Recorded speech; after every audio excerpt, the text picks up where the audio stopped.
What's going on, RotoGrinders? Dean here at Steen7904 if you want to get all technical on me. I'm here for the Advanced Sports Analytics Show, filling in for One Man Goon. We're going to be talking NFL Week 3, bringing in Stewart Gibson from Advanced Sports Analytics. Unfortunately, Brandon Adams will not be able to make it. We presume he'll be back next week. It's more of an intimate show. Stuart, nice to meet you. It's going to be a good time. So looking forward to talking some football here on a Thursday night. Yeah, man, definitely. Thursday, I kind of have the Thursday slate and some golf in my rearview mirror and ready to look forward to Week 3 main slate. So, yeah, excited to get that going. Yeah, we're recording this basically right when the absolutely miserable Jacksonville, Tennessee. Do they play? Are they contractually obligated to play every single Thursday night? I feel like that happens at least 4 times a year. Maybe I'm wrong. I don't know, but they always put not always, but just like the worst games on Thursday. But, I don't know. I'm playing it nonetheless. And I don't know, kind of a good one to just not be in front of a TV for and be recording the show. Yeah, you don't want to watch the Jags on a Thursday night. The only thing exciting about them is their quarterback stash, but we don't care about that. We care about Week 3. We're talking Week 3 NFL. We'll take a peek back as far as Week 2. We're talking pre-show about all the just an absolute slew of injuries. Spoiler alert, it's a dangerous sport. A slew of injuries, especially at the quarterback position, and a couple of guys just being terrible, so they're just getting benched. Big Ben, of course, is going to be out for the season. Mason Rudolph taking over. Drew Brees, he's got a finger. He's going to be out for at least a month or so. Cam Newton, he's not old anymore. He's like an old 30. All his appendages are breaking down, like the foot, the arm. It looks like Kyle Allen is going to draw the start, at least as of a Thursday night. Cam's not practicing, and I think it's a really interesting conversation to have, especially on DK where he's 4K. And there's a lot of big spends that I'm looking at. Trevor Siemian, of course, is out, so Luke Falk's going to draw the start. Yeah, Eli Manning benched for ineptitude. Danny Dimes, it's Danny Dimes season. And then, of course, I don't know if it's Josh Rosen season, but he's going to be playing quarterback as well. So lots of, this is like, when are we, Week 3, 6 brand new quarterbacks. So, yeah, I know we don't like talking about quarterbacks too much when it comes to building lineups because, they're all kind of sort of, I don't want to say the same, but you sort of need that separator guy just kind of like, this doesn't blow it up for you necessarily, but, you need those 3 touchdowns. They're kind of the basis of a stack and things of that sort. But this feels like a really a good starting point, at least for Week 3. Yeah, definitely. And I think it's, worth keeping in mind as we prepare for what the trickle-down effect is going to be to guys as part of those offenses. Like we saw Chalky Kamara just absolutely bust last week in a huge way because of the Brees absence. And I'm definitely going to try to be mindful of, the offenses where there is, just kind of their signal caller is going to be a little more inept than we're used to. Or maybe in the case of New York, more adept than we might be used to. But definitely a week where there's going to be a lot of kind of fresh meat at quarterback.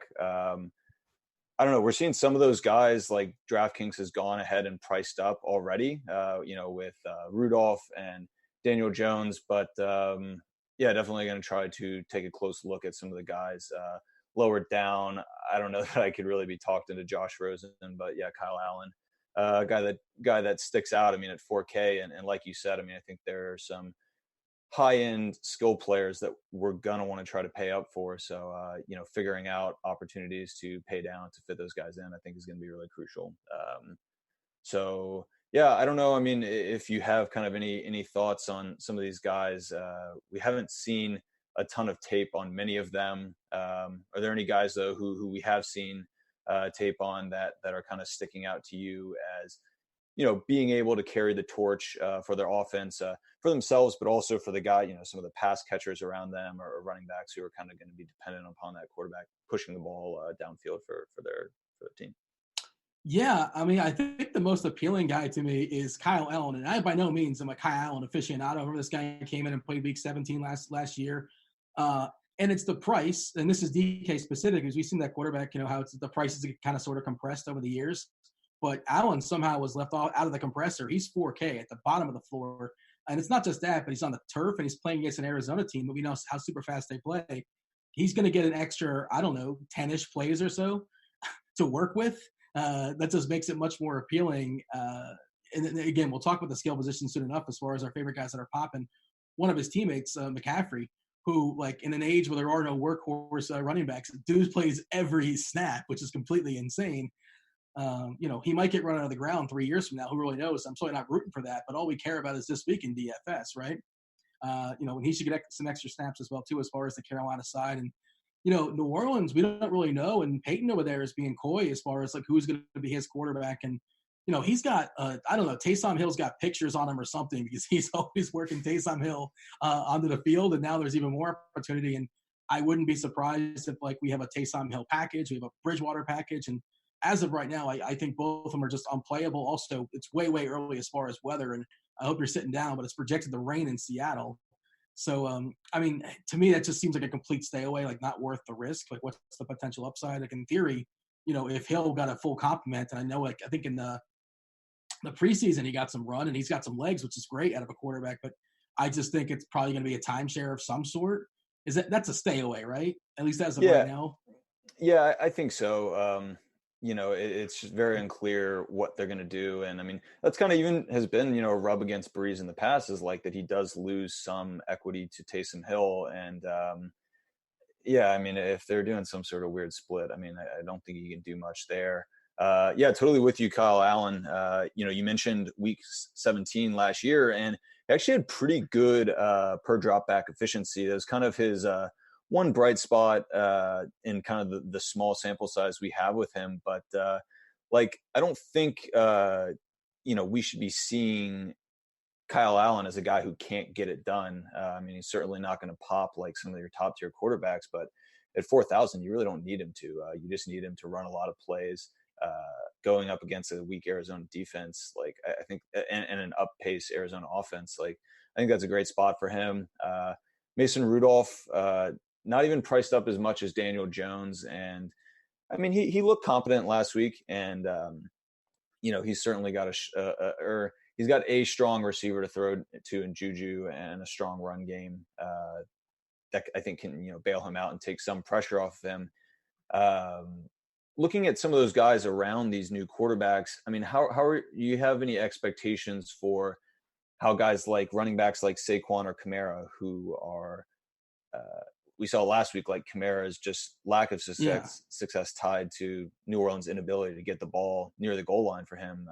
How are you treating and kind of projecting for some of these players who will need their quarterbacks to succeed for them to succeed?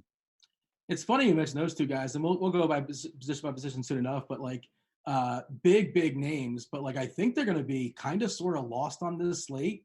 I've not fired up ownership projection. Of course, it's just Thursday night when we're recording this, but CMC is a guy that's going to pop. Elliott's a guy who's going to pop, and like Cook is a guy that's going to pop as far as the running backs. At least that's my overview. And yeah, Barkley, is a legit, talent. I don't know how like they can be less efficient for New York. Like it's probably a positive. Getting Eli out of there, and of course in a small sample, we've seen Danny Dimes look pretty solid. He is the future of that team, obviously. And Kamara, you got to figure they're going to like do what they can to get that A-dot down there and just kind of give him some like 7 or 8, 9 short little pass dumps, things of that sort. We'll take that full point in the PPR. But the offense overall, and as far as touchdown equity and efficiency, is definitely going to take a hit as well too. So it's a bit of give and take. And sometimes just bet on the talent, and he's super talented and play the ownership game. But on my quote unquote cash game lineup, like Kamara is not going to make it, and Barkley's just not going to make it because they're super super talented. But for me, there's better options. And again, this is me talking on a Thursday night, but I can't imagine that changing. Those guys in tournaments, of course, obviously, always in play. But from a quote-unquote cash game optimal perspective, they're just not better plays than Elliott and McCaffrey. That's sort of where I'm at on that. Yeah, for sure. I mean, I think Kamara is a guy who draws a lot of equity from just his dynamic role in the red zone with New Orleans, through the air and on the ground. And like, I don't know, we saw last week, and I can't trust that New Orleans offense to put him in a position to succeed. And yeah, sure. I mean, I'll take 7, 5-yard catches from Kamara, but at what is he at 8,000 this week? I mean, you want him to get some touchdowns, and I just can't see New Orleans really having a ton of opportunities to do that. Whereas I think like Saquon probably gets an improvement with Danny Dimes, and like you said, McCaffrey just in such a great spot where I'm not as concerned about kind of the impact that a new quarterback's going to have on his ability to get high value touches in the red zone near the goal line. Just a little side note, I saw somebody tweet this out, and I'd like to shout out, but I don't remember who it was. But when Allen did play Week 17 last year, that was, I think, Carolina had nothing to play for. and they actually gave McCaffrey a reprieve. He only had 10 snaps. So what Allen did last year was basically without McCaffrey. So, if you want to use the one game sample size for what it's worth, just McCaffrey was not on the field basically the entire game. Working our way down as far as other injuries that went down and things that will definitely affect things as far as week 3. And again, we'll do our position by position. We didn't forget about Mahomes or L-Jax. We didn't forget about the game. We'll talk about that game soon enough, obviously. That should be a lot of fun for sure, obviously. But running backs, the situation in Kansas City, McCoy and Williams, who knows what's going to go down there. Darwin Thompson was a preseason darling, a best ball darling. Did you fire all those best balls? I never dabbled. I always wanted to, but it just never happened. Yeah, I don't know. I've kind of fallen out of like season-long stuff. It's just like the amount of time you put into it and the potential payoff for me has just like never been that high. And I kind of much rather at this point would just be like focusing on daily stuff week by week. So yeah, never something I really got into. You also have that equity like tied up for 5 months or so or something like that with zero interest in theory, I don't know. Yeah. Just sort of one point to work on that as well. But they're fun, and you get to take those Twitter victory laps with people, which people love to do as well. We don't have anything definitive. It's Thursday night, but keep an eye as far as that KC backfield. And good Lord, Devin Singletary, if he doesn't play, by no means do I want to play Frank Gore. But if Frank Gore has that backfield more or less to himself in a game that we're expecting a positive game script against a Cincinnati team that's not, we don't think is very good necessarily. We like home favorites. I know in the year 2019, maybe 2009, Frank Gore is somebody on your radar, but, not sexy by any means. But if he gets 20 touches, is he somebody that's worth a look if Singletary doesn't go? Yeah, I think he's definitely worth a look. I am wary just of these quarterbacks that, I kind of fell victim to it last week with Mark Ingram, where I was just like, who's going to take touches from Mark Ingram? It's not going to be Gus Edwards or Justice Hill. I was like, but I forgot that there's Lamar Jackson. And I don't know. I'm not sleeping on Kyle Allen by any means as a guy who can't factor into the run game for Buffalo. And, I think he's kind of a viable guy who could vulture touchdowns from, a prototypical goal line back. But yeah, at 4,400, I'm obviously going to give him a look. But I don't know. I think kind of, and we can get into running back, but I think I'll probably be more inclined to try to pay up at running back. But I think it'll certainly be in play for me, in some of my lineups.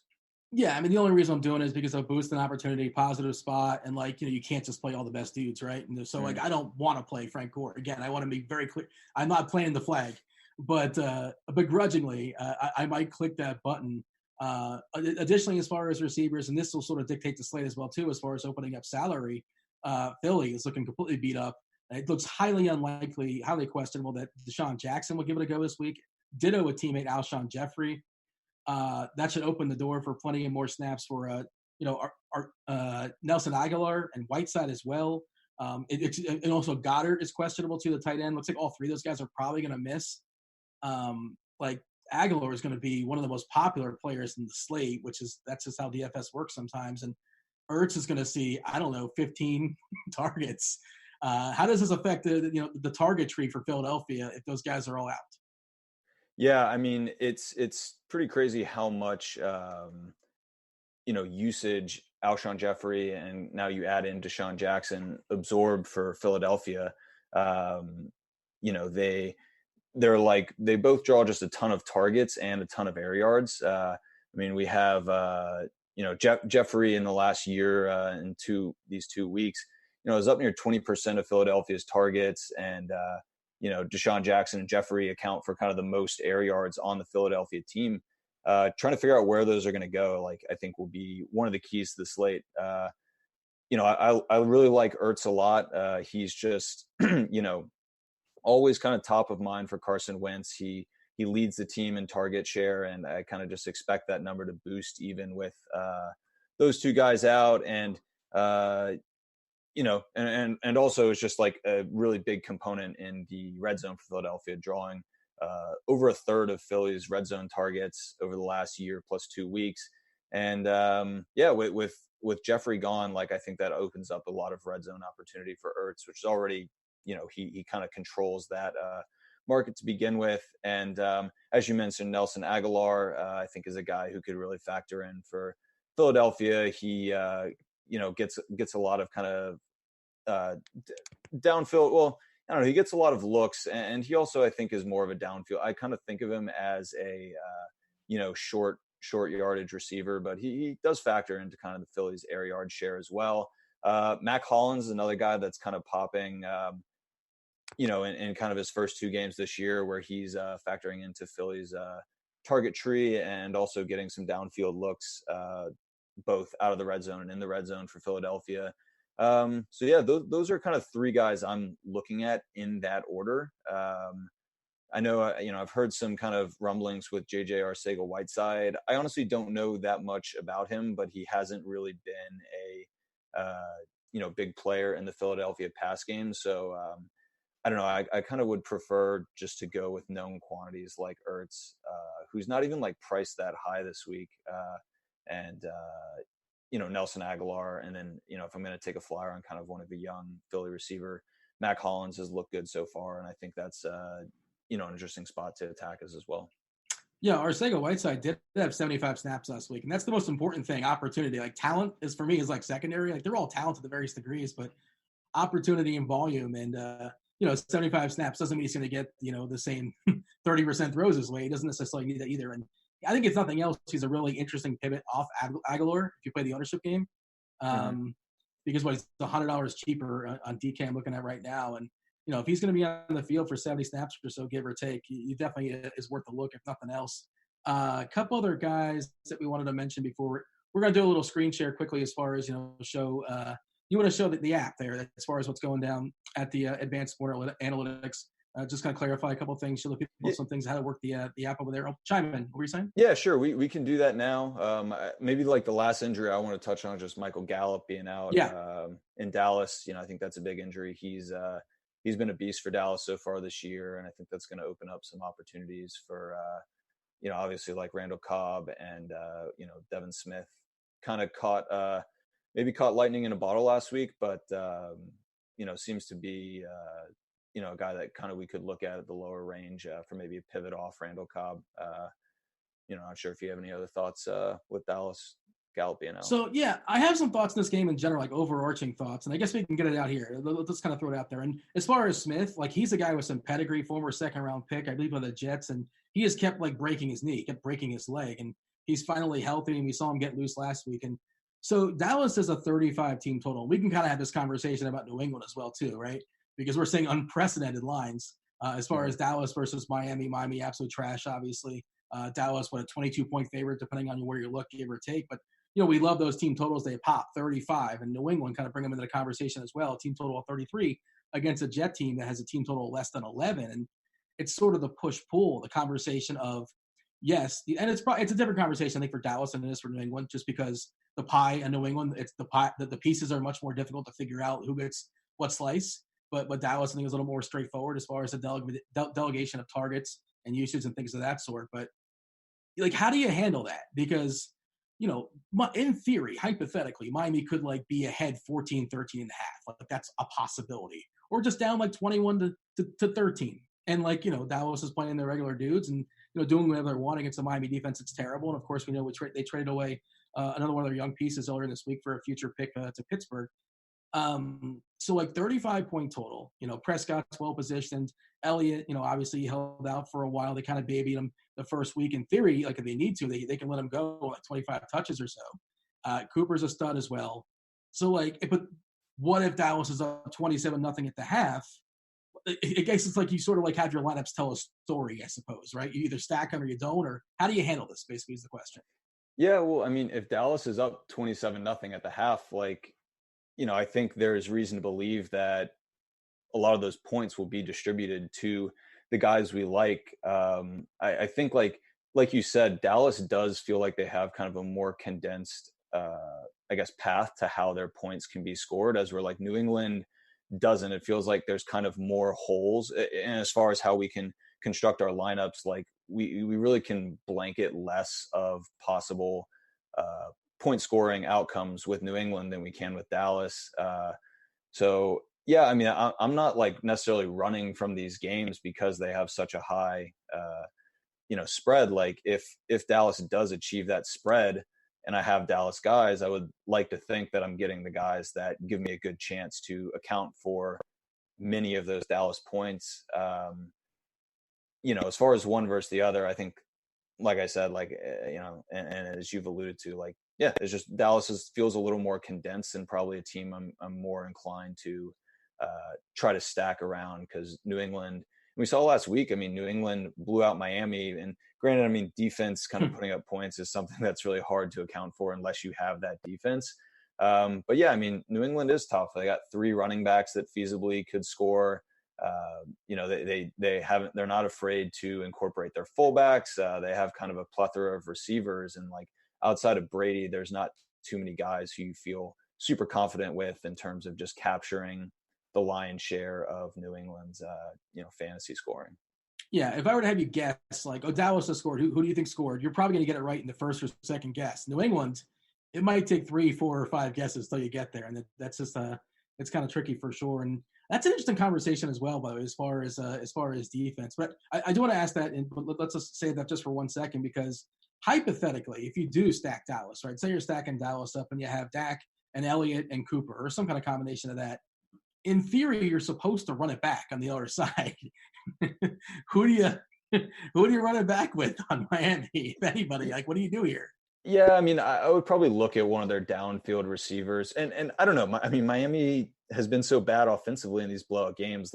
It does feel like a spot where maybe you don't have to necessarily run them back. But I don't know. Preston Williams is priced down and has looked effective so far. Jakeem Grant is kind of, it just takes one, downfield catch for him to, have an impactful and kind of hit value game. So I don't know. Those would probably be areas I look at. I don't know. You would like to think that, Kenyon Drake would factor in through the passing game, but he really hasn't so far. So I don't know that that's really a spot I would want to go. But yeah, I'm probably looking at Preston Williams or Jakeem Grant. Yeah, and 14 targets for Parker, for what they're worth. Not all targets are created equal. His targets are created poorly, being in the Dolphins, but they are targets nonetheless. And the variance of defenses, and when the spot is just a nut matchup, and we had that last week, and it happened to work out. Point to the scoreboard, and really, it's just a couple of plays. Obviously, if you're shooting for the the shutout, that's obviously great too. But it's the pick sixes. Those are the ones that really sting. Those are the ones that really shoot you to the top of the board, especially if they do it twice. And it's the highest variance position. The opportunity should be there where the offense, the opposing offense, is down by several touchdowns. The defense knows you're going to be passing the ball. They can do it, and they're all of a sudden they know exactly how to defend you. High pressure situation, yada yada yada. More likely chances of turnovers and things of that sort. But and then throw Josh Rosen back there, and you really have some good opportunity. So how much do you factor in variance? Because literally any defense could be the highest scoring defense that week. That's possible, in the realm of possibility. How much do you prioritize that? Or sometimes it's just find a cheap defense and have it correlate with your lineup in some way. Run it back with a running back or something like that. Yeah, I think in cash, my preference is to pay down a defense because, a lot of defense's value is going to come from these 1 or 2 high variance plays. And, paying an extra nearly $2,000 to get up to, say, Dallas defense, to me just feels like it could be, from kind of a mean or medium projection standpoint, be better spent elsewhere. But when you have kind of these spots where there is clearly higher opportunity to, for these high variance plays, I think in tournaments, you got to take some shots with some of these defenses that are in a really great spot. So I don't know. I think given the amount of just high value or high spend skill players we have on the slate this week, I'll probably in cash want to spend down at defense to make room for some of those guys. But definitely in tournament lineups, I'll be incorporating some of those, defenses that are in that great spot. And a lot of times for me, it's versus wants versus needs. I want to roster the New England defense. I want to roster the Dallas defense. Do I need to? Well, it all depends on how loose or how tight the salary cap happens to be that week. Everything's sort of specific. I know it's not a great answer. It's hard to give just a general overarching thought on that, but it's trying to figure out what to prioritize depending on what the slate gives you. And speaking of all those great players, we're going to be talking about in just a second. We do want to do a quick little screen share. You want to show off some of the apps, some of the tools there at Advanced Sports Analytics. Go ahead and take over and show the people what are we looking at here as far as the screen right now. Yeah, so I wanted to run through. I think in some of the prior shows we've been showing these screen shares of applications that we've built at ASA, and kind of not really taking time to discuss what they're showing or how really they could be used. I mean, I think our goal is not really to produce tools that just say like, hey, this is the play, like this is, the optimal play, but rather provide tools that, produce metrics and information that players can kind of deploy how they best see fit and incorporate into their strategy. And yeah, we got some feedback, just people wondering, not really understanding how to use the tools. So I wanted to kind of just do like maybe some walkthroughs with a couple of the tools just to give the viewers a feel for what it is they're looking at when these tools are shown and kind of the outputs of them are shown in this show. And if they are interested in kind of exploring them on their own, giving them kind of the, head start to do so.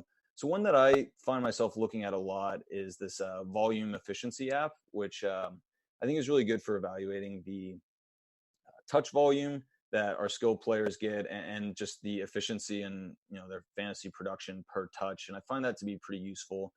So we actually just looked at the Philadelphia receiving core. So I guess that's, a good example we can go back to. I think it's just a relevant one for this week. So kind of the first place to start is just searching for the players you want. You can search, by player name, or I find myself often just like searching by team and positional unit. And there's also date filtration. So right now it's defaulted to go all the way back to 2018, but as we progress through 2019, you can start to, slide up kind of the tail end of that window. So you're looking at only this year.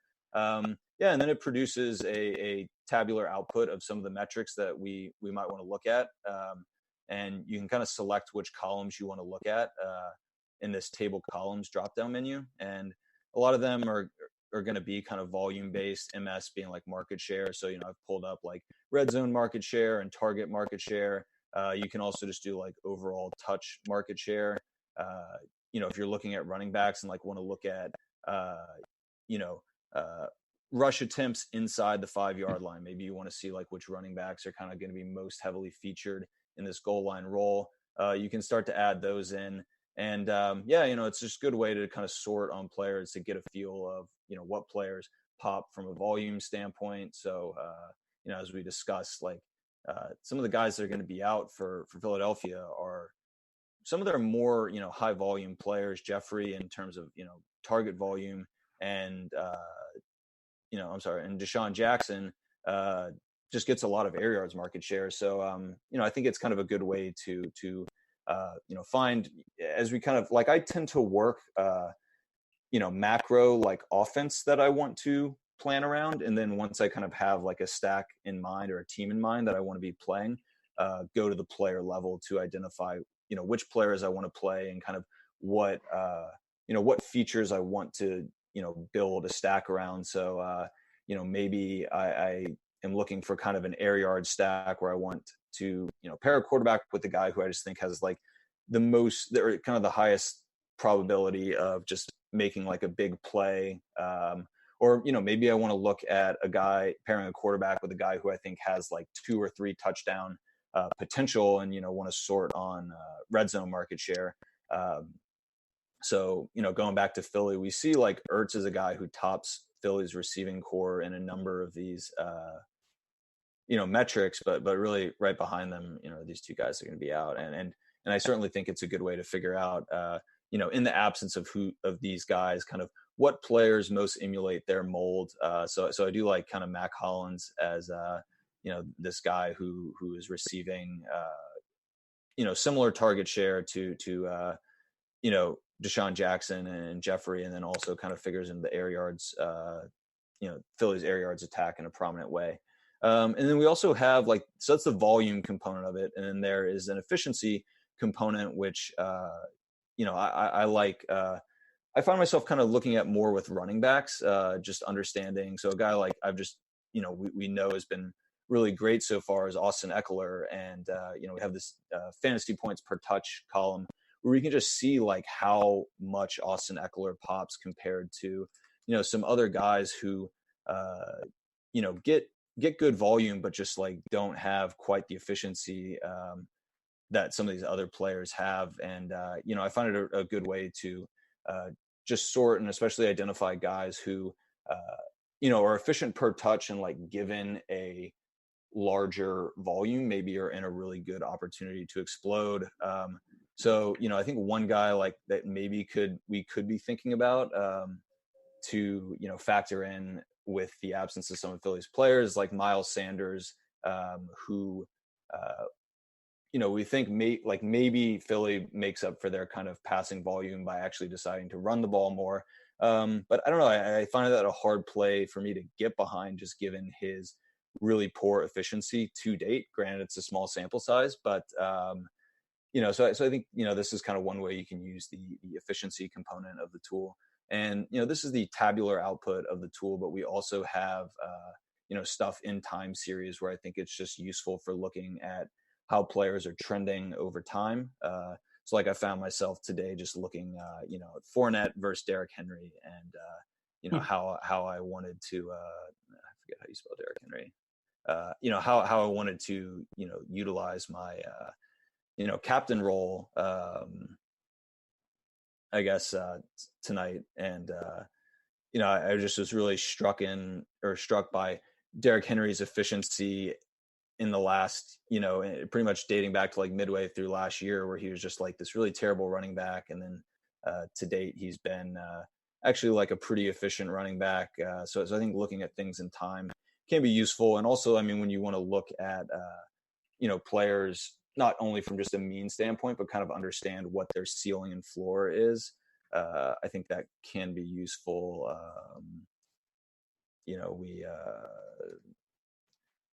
See with McCaffrey, we can take a look at kind of what his volume ceiling. He breaks the volume, I'm sure. Yeah, I mean, oh yeah, he. I mean, it's like we talked about, I think last week, where he got like over 50% of touches week 1, and it was like, what is this like, just an outlier game for McCaffrey? And when you look at it in time and kind of see what his volume ceilings have been in the past, like hitting 50% of Carolina volume is not unreasonable.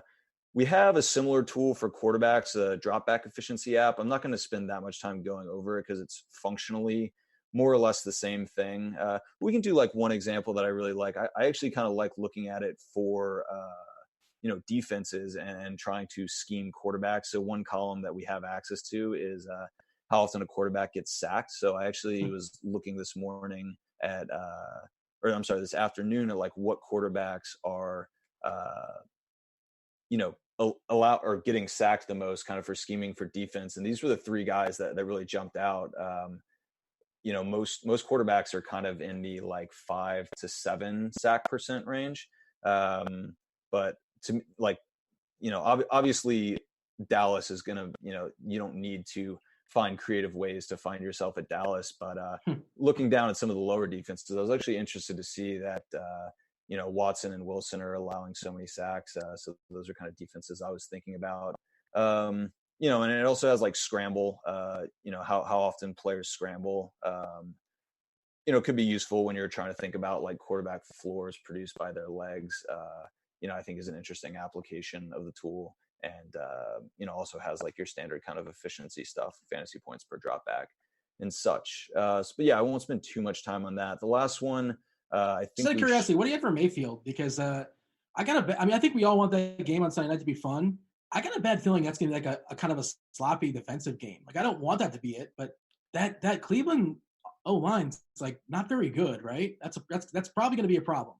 Yeah, I mean, he doesn't get sacked that much. Like I think 5%'s quite low. Let's see. This is scramble percent. But this year, it's interesting. So like his sacks have been way up in the first 2 games this year. So this is where I think like the time series feature of the chart is really useful. Like he has hit, these pretty high sack rates of 8%, and what is he at here? 11.5%.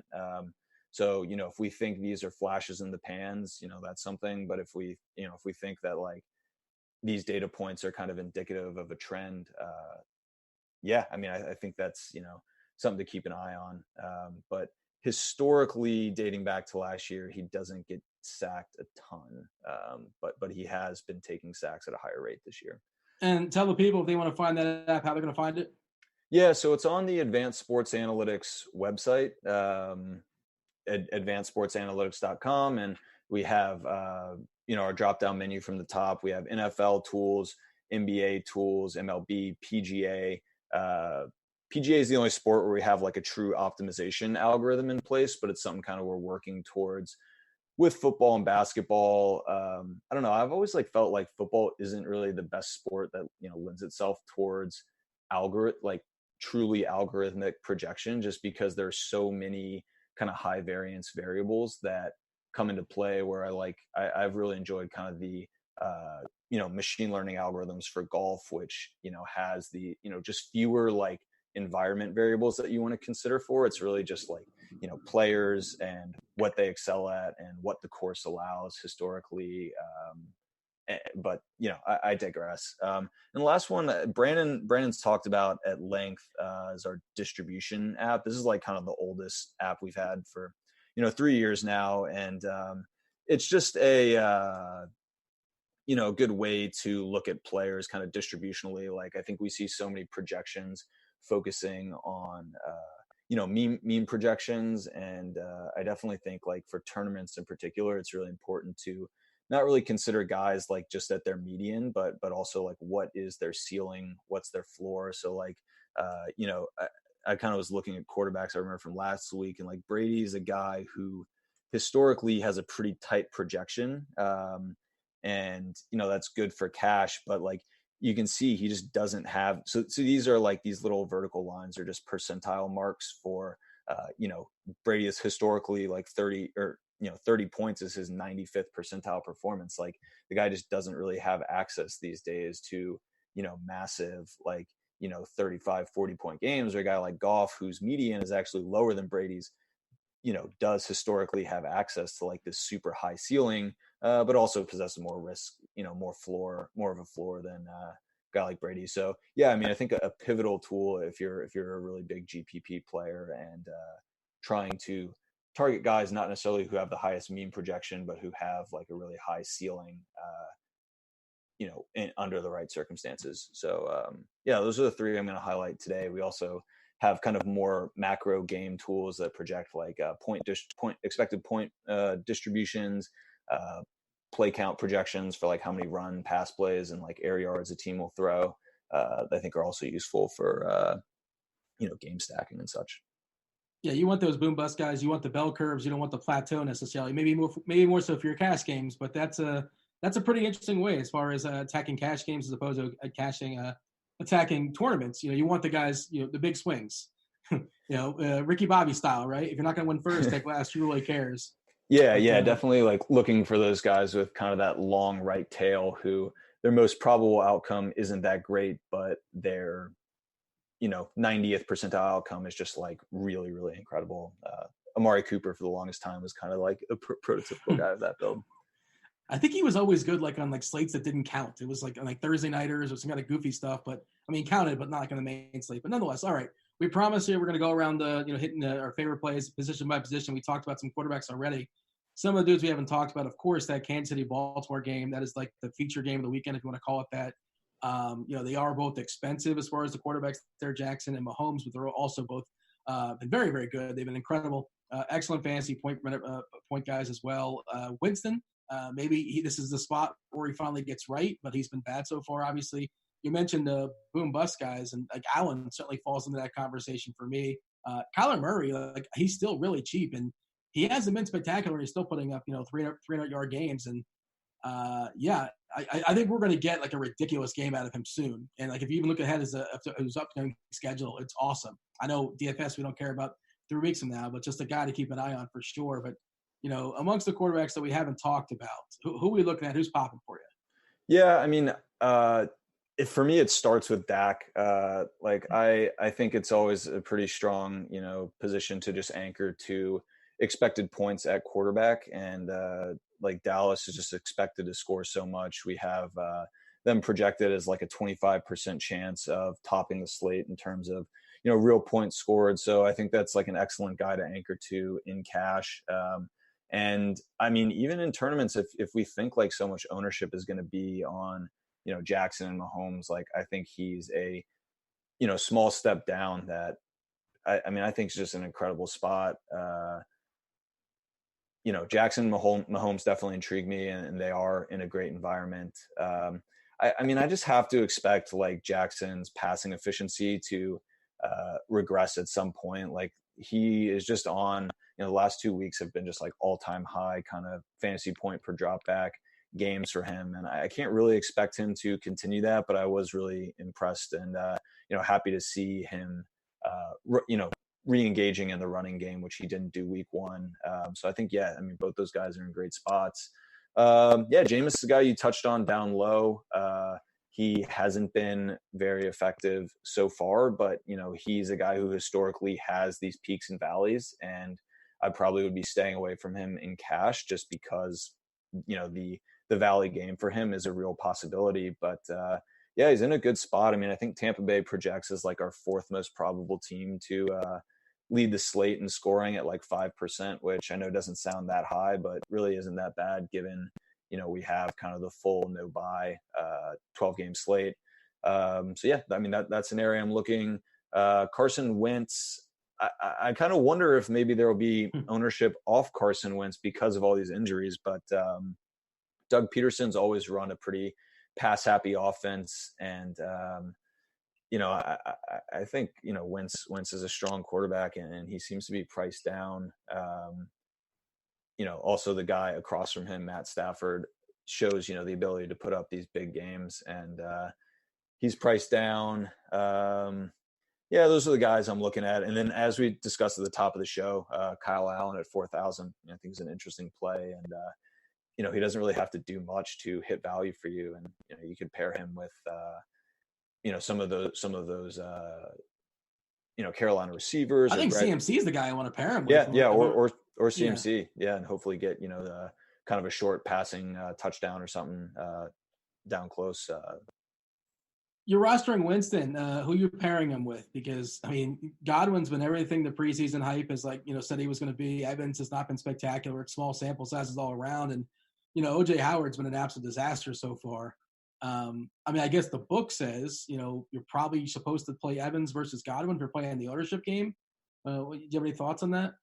Yeah, I mean, I've been running more Evans than Godwin, and it hasn't really been working well. Yeah. But now that the price is down, and like you said, you know, you kind of expect ownership to swing. Yeah, I would probably be looking for kind of a contrarian stack, like with Evans or OJ Howard. I mean, OJ Howard's been, you know, put up a donut last week, but I mean, the guy's super talented, and you know, historically, granted, you know, it's kind of a different OC and coach, but historically, he's been a big piece of, you know, Tampa Bay's kind of red zone approach. So yeah, I mean, if ownership's going to be low on Howard, I mean, I wish I would, you know, his price would be down a little more. I think, you know, he's been so bad, but he's still kind of hovering at 3.8, where you know, there's maybe some other guys I might want to consider. But yeah, I think Evans probably is the guy I'd be looking at. Kind of jumping around by positions, but since we're having that conversation, like sometimes, you know, it feels like there's a strong opportunity cost to tight end this week. You know, we talked about how Ertz is probably going to see even more looks this week. Most likely his price is pretty fair. Kittle is a pretty fair price against Pittsburgh. Ingram is priced down to a good degree as well. And, you know, Kelsey's in that shootout along with Andrews going back and forth. And, you know, I'm happy to punt tight end when I need the pennies, when I need the funds. But I feel like there's a big opportunity cost. I feel like it's even possible. I don't think it's a crazy idea to play one in the flex this week, just because the tight end pool is pretty strong. It's really concise as well. So I'm just nervous. Howard is priced down. He's 3.8K on DK. But again, if he donuts once again, you can't survive that, because if, say, Kelsey flops, sure, but like if not Kelsey, Ertz, if not Ertz, Kittle, a couple of these guys are going to go off, and somebody else we're not even mentioning is going to do something pretty big. So, like, how are you handling that? It's a big risk reward for Howard, and there was some coach speak about him. The coach said, like, play better, essentially, which is that. I mean, maybe that's a motivational tool. Who knows? But Yeah, so I don't know. I'm very nervous to click on Howard, but that price is somewhat tempting at 3.8.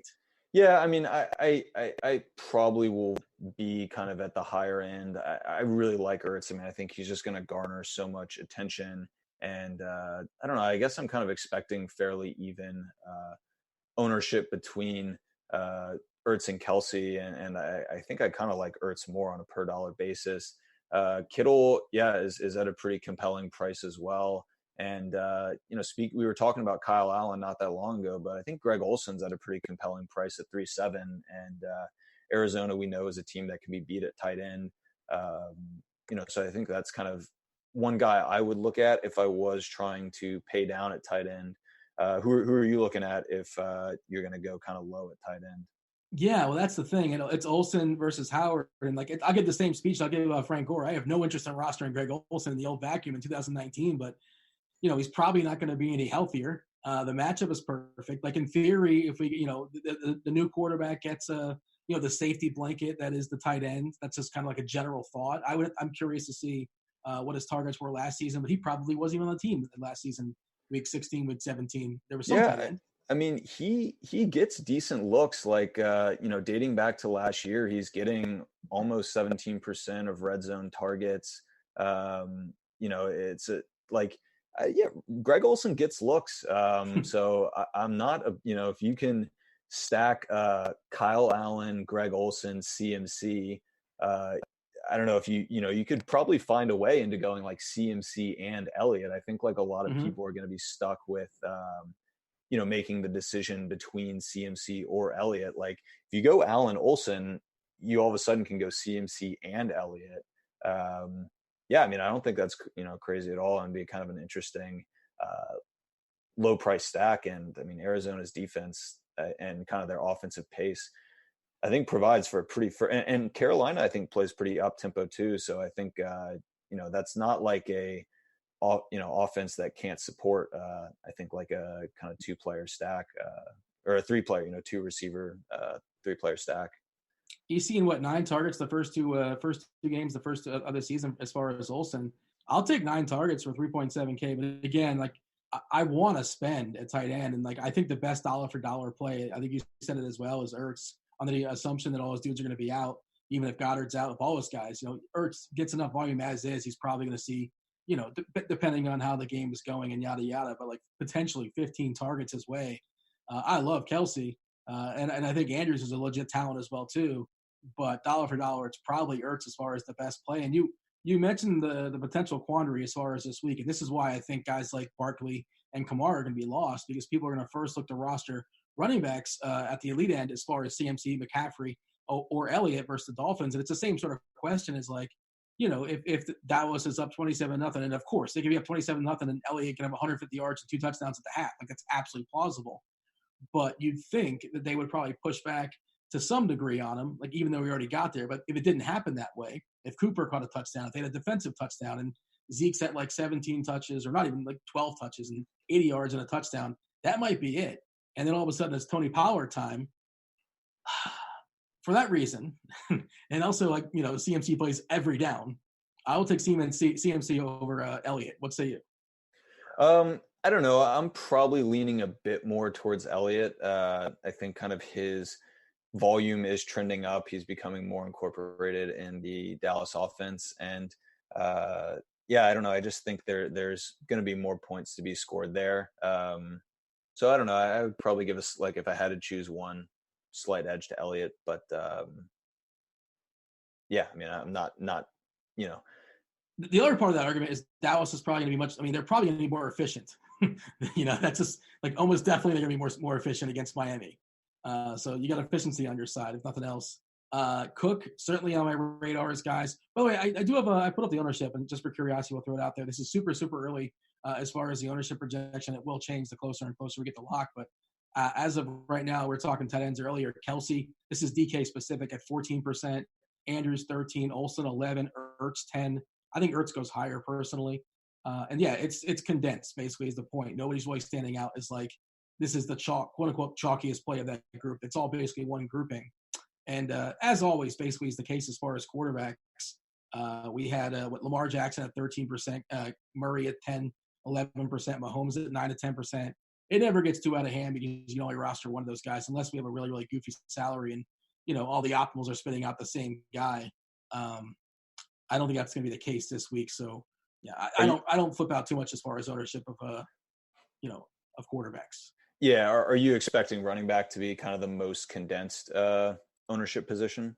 Yeah, I mean, and all this is sort of dependent upon like the opening up of salaries as far as in Philadelphia, where Aguilar is going to be probably the most popular player on the slate, under the assumption that those Philadelphia guys are out. And as of right now, I'm seeing McCaffrey at 27% and Elliott 24% at 1-2. And like you said, basically people we put to the test, pick one of those two guys. And then as far as the next tier, is Eckler and Cook. And they're at 18, 17%. And that all sort of checks out and makes sense to me with Carson and then Mac right there kind of riding it out as far as other guys. And then we get the, Barkley at 13%. And I think David Johnson's pretty interesting at 12%. Kerryon Johnson, they released A.J. Anderson, but does that mean they're going to release Kerryon Johnson? Because I want him to have 70% of the touches. Are we going to get that? I don't know. It's interesting, I suppose. Yeah, I mean, you certainly would like to see that. The talent's definitely there for Kerryon, both on the ground and through the air. But I don't know. I've been reading that they're gonna use kind of this guy Ty Johnson to continue to, just like encroach on Kerryon's potential volume. So if you can't project just like the huge volume for Kerryon, I think it becomes tougher to play him. But yeah, I mean, if kind of you're projecting ownership to be down, I think, it could be an interesting pivot for sure. You have like an under the radar running back this week that's sort of interesting to you. Connor was dinged. Looked like he's going to give it a go as of right now, at least. He looks like he's going to play Sunday. We mentioned guys fighting to get on the field, and that's the most important thing. And you're talking about volume and efficiency. What's going on in Green Bay? Like, why can't they just play Aaron Jones? Like, isn't he? I mean, look, I'm not a football coach. I don't know these things, but he looks to me like he's the best player. I think the math says he's the best player in comparison to Jamal Williams. It is a long season, and I guess, maybe they're pacing him out. Who really knows what's going on there? But it's frustrating if you're rostering Aaron Jones and, he's playing 60% of the snaps or whatever. I want more. Yeah, I mean, he's a guy who you would love to see get more touches. And I think at home, he's in a pretty good spot to, I think, roll the dice on in tournaments. He is clearly the superior back there. And I mean, he's a guy I think I'll be playing a good bit of in tournaments. But I mean, just given kind of volume concerns, it does kind of become hard to roster him like in cash games.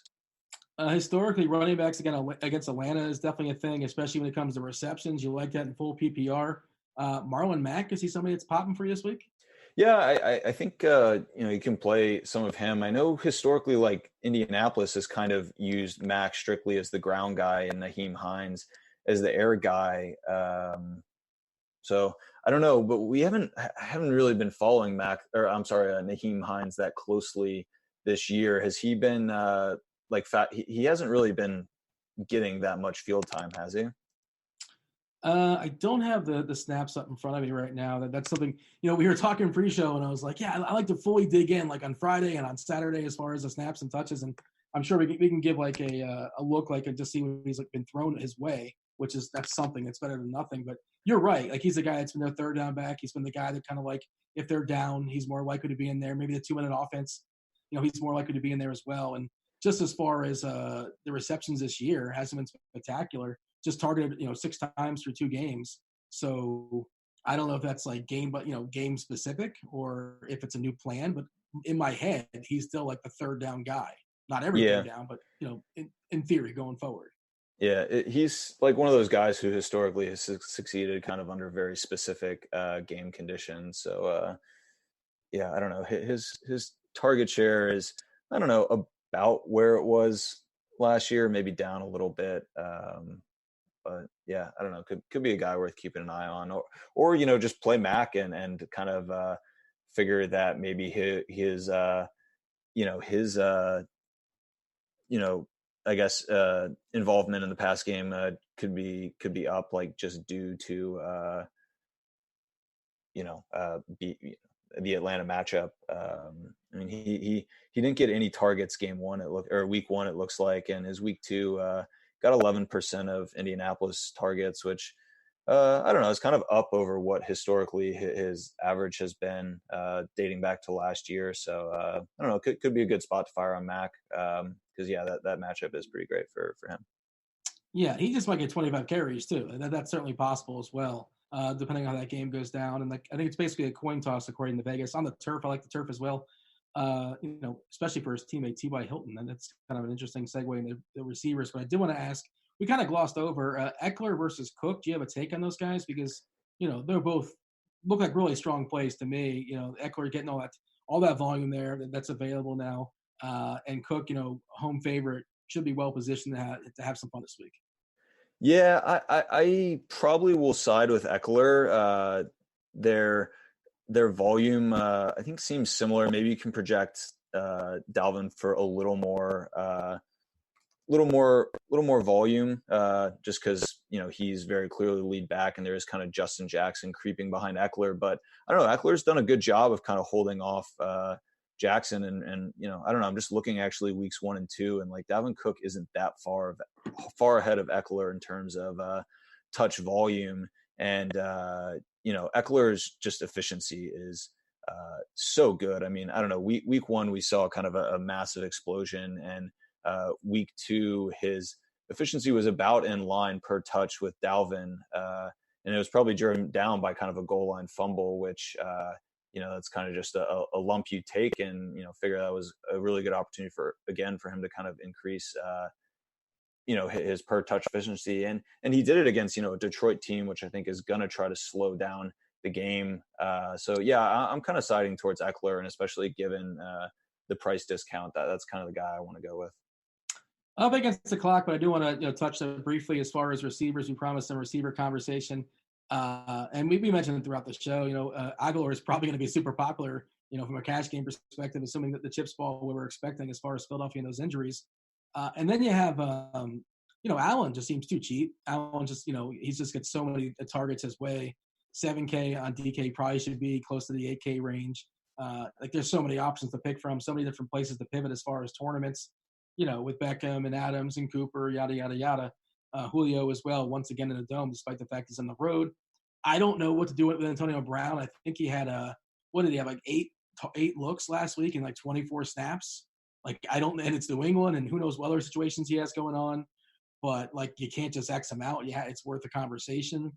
Well, give me some receivers that are popping for you.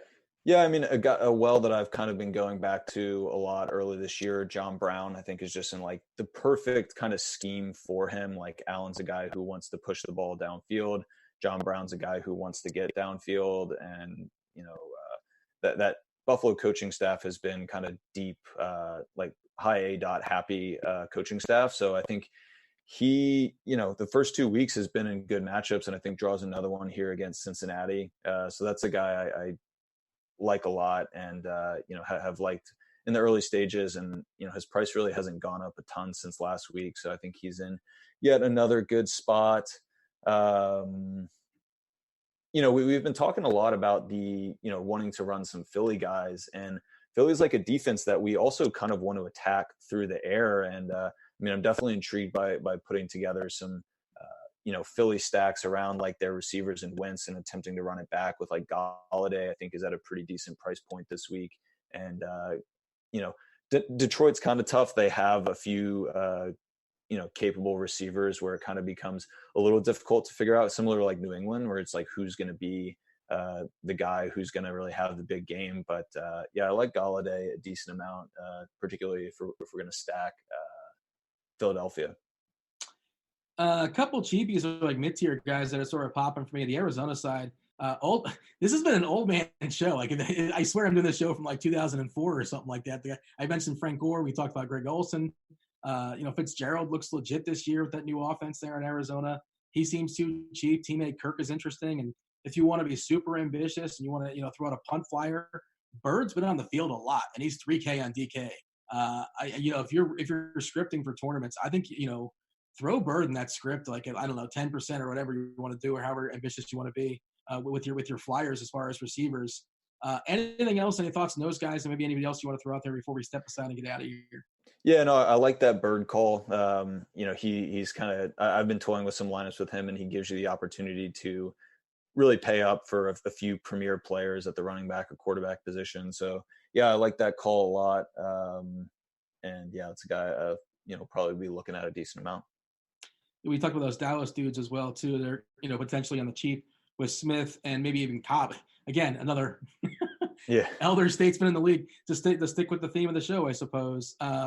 I appreciate it. Thank you for letting me fill in. Had a good time. Enjoyed talking football in the middle of the week, which is something that I don't normally do. I do it at the beginning and I do it at the end. We did it to the middle this week. I presume we're expecting Brandon back next week.